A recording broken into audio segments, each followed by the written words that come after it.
જો અહીંયા જેટલા બેઠા છે દરેક પાસે મોબાઈલ હશે, દરેક પાસે મોબાઈલ હશે ને એમાં વોટ્સઅપે તે જે ડાટ વાળ્યો છે, મારા 15-20 વર્ષ જૂના જોક લોકો મને મોકલે છે અને નીચે લખે છે માર્કેટ में नया आया है जल्दी फॉरवर्ड करो। સવારે તમે માણસો ની સવારે ઉઠીને દાંત સાફ કરતા પહેલા વોટ્સઅપ સાફ કરવું પડે અને એવા અર્થ વગરના બુદ્ધિ વગરના મેસેજ આવે, હેવ અ નાઇસ ડે ને હેપી સન્ડે ને ગુડ મોર્નિંગ ને ગુડ નાઇટ ને ગુડ ઇવનિંગ ને હેવ અ નાઇસ વીકેન્ડ ને પછી ભગવાનના 4-5 ધનધનાટ ફોટા આવે, પાછા કોઈ પ્રોફેસર કે શિક્ષક હોય તો આખા આખા નિબંધો મોકલે, વાંચીને થાકી જાય, પછી તોય આગળ આવે રીડ મોર તો દબાવવાનું જ નહીં, સીધું ડિલીટ જ મારી દેવાનું. પછી કોઈ પ્રેમમાં નિષ્ફળ ગયો 4-5 શાયરીઓ ગાલે, પાછા 1-2 ભગવાનના ફોટા આવે, એ પછી ત્યાં ધડ કરતો સની લિયોનનો ફોટો આવે. આપણે ફોનને ગંગાજળ છાટવું પડે એવો થઈ જાય.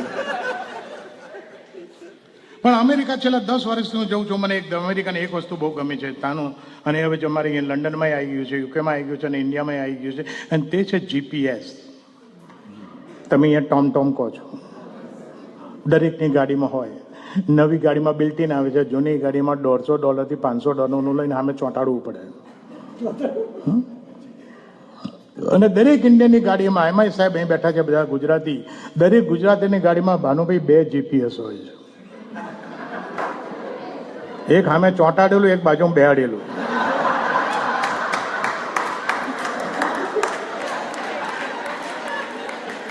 ચોંટાડેલું ના બોલે, બેહાડેલું બોલે, બેહાડેલું ના બોલે, ચોંટાડેલું બોલે. ચોંટાડેલું ડિરેક્શન જ આપે, બેહાડેલું સલાહ સૂચના શિખામણ બોધપાઠ બધું આપે. ચોંટાડેલું ગુસ્સે ના હતા ગમે તાર બગડે, સ્લો ડાઉન, કેટલી લિમિટ છે તું કેટલા ઉપર જાય છે તેની ભાન પડે છે. સ્પીડિંગની 2 ટિકિટ આવી છે, ત્રીજી આવશે તાર લાયસન્સ જશે, then I am not going to drive your car. Okay, હા બેહાડેલું જ કે, ચોંટાડેલું ના કે.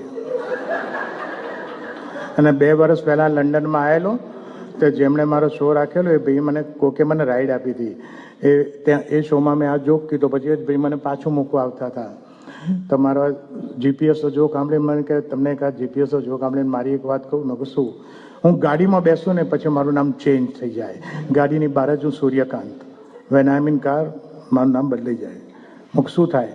મેં કે ગાડીમાં તારું મારું નામ થાય જોજો.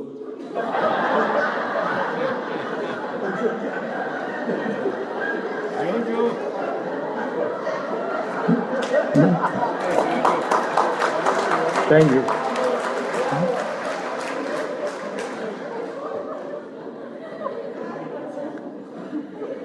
અહીંયા ઘણા જોજો બેઠા હશે, અહીંયા જોજો જ હશે. કોઈ યંગ ક્રાઉડ હોય ને તેમાં જોજે હોય. અને અમદાવાદમાં જીપીએસ આવી ગયું છે. હમણાં મારે એક ફ્રેન્ડે કીધું, મેં કોઈ એનું લાઈફ બહુ લાંબી નથી. અમદાવાદના જીપીએસ ભલે હોળી જોઈએ દિવાળી નહીં જોઈએ. મેં કેમ અમદાવાદમાં મૂકું જીપીએસ ચાલે જ નહીં, કોઈ જરૂર જ નથી. મેં કે કેમ? મૂકું મોટો લેંગ્વેજ પ્રોબ્લેમ. જીપીએસ ઇંગ્લિશમાં બોલે અને પેલા લોકો ગુજરાતી જોઈએ.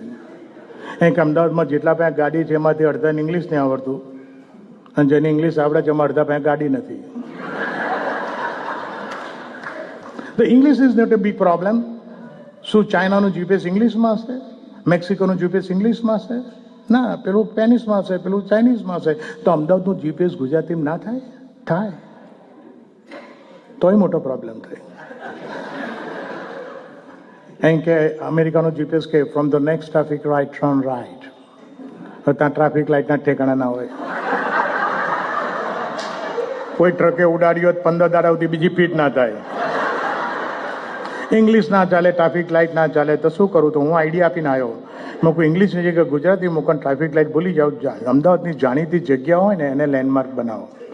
માન લો એક જીપીએસ તૈયાર થઈ ગયું, તમારી ગાડીમાં ફિટ કરી દીધું, ગાડી ઓન કરો એટલે તરત જીપીએસ કહેશે જય શ્રી કૃષ્ણ. 1000 મીટર આગળ જઈને દાસ ખમણથી જમણી બાજુ વળો.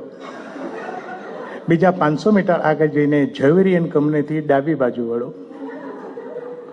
બીજા 700 મીટર આગળ જઈને રાયપુર ભજીયા હાઉસથી જમણી બાજુ વળો. અને બીજા 800 મીટર આગળ જઈને જેડ બ્લુથી જમણી બાજુ વળો. હવે અમેરિકન જીપીએસને તમને કીધું કે from the next traffic light turn right, તમે ભૂલથી ટર્ન લેફ્ટ લઈ લીધું તો જીપીએસ તારે કહેશે રીકેલ્ક્યુલેટ કરીને તમને સાચા રૂટ ઉપર લાવે. અમદાવાદના જીપીએસ તમને કીધું કે 800 મીટર આગળ જઈને જેડ બ્લુથી જમણી બાજુ વળો, તમે ભૂલથી ડાબી બાજુ વળ્યા. રીકેલ્ક્યુલેટિંગ ભૂલી જાઓ, જીપીએસ ગુસ્સે થઈ જાય, જીપીએસ ગાળો બોલે, તરત જીપીએસ ગુસ્સે થઈને કે એ ઘોડીના બેરો છું.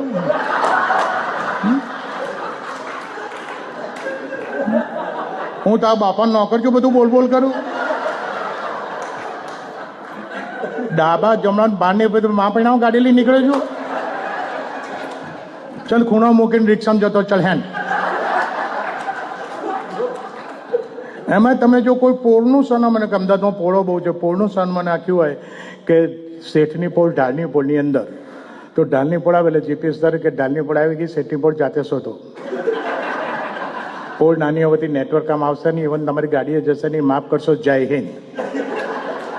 Okay, thank you very much. Thank you.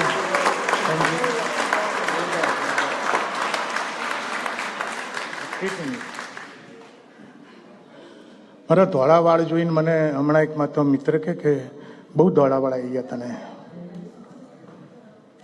તમને કાંતિભાઈને બધાને જેને ધોળાવાળ છે એને મને ઘણા કે બહુ ધોળાવાળ આવી ગયા.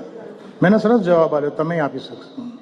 મેં કહું જો ભાઈ, તો જેવા કામ કરીએ ને એવા વાળા આવે.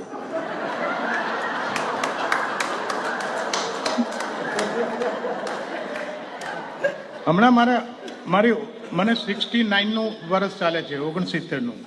તો અમદાવાદમાં ગયેલો તો મારે ફ્રેન્ડ મને કે દિનકરી આપણે ગરડા થયા. એમ કહે તારે ગરડા તો જ થજે, હું નહીં.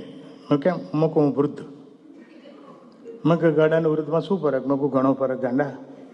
ઘરડા એટલે ઘેર બેસીને રડ્યા કરે, જ્યાં છોકરાની હામું ના જોવે, જ્યાં શરીર સાથ ના આપે, કોઈ એને ગાંઠે નહીં, ઘેર બેસીને રડ્યા કરે ઘરડા.